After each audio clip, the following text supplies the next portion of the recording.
Indian సినిమాను టాలీవుడే rule చేస్తోంది. Pan India trend లో మన హీరోల టాప్ ప్లేస్ లో ఉన్నారు. కానీ ఇప్పుడే అసలు పరీక్ష మొదలవుతుందంటున్నారు క్రిటిక్స్. మన హీరోలు ఇప్పుడిప్పుడే పాన్ ఇండియా రేంజ్ దాటి గ్లోబల్ మార్కెట్ ను టార్గెట్ చేస్తున్నారు. అది అంత సులువైన విషయం కాదు. గ్లోబల్ ఆడియన్స్ ను రీచ్ అవ్వాలంటే మరింత జాగ్రత్తగా అడుగులు వేయాలి. కంటెంట్ పరంగాను మన హీరోలు కొత్త జోనర్స్ ట్రై చేయాలి.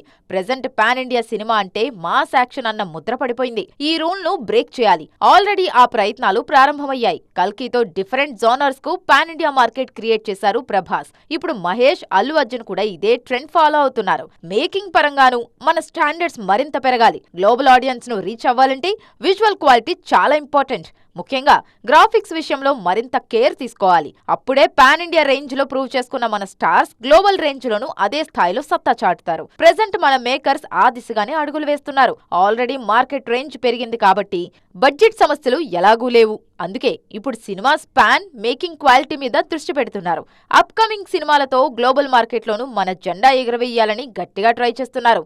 అతి త్వరలోనే ఆ రోజు కూడా రావాలని మనం కూడా కోరుకుందాం.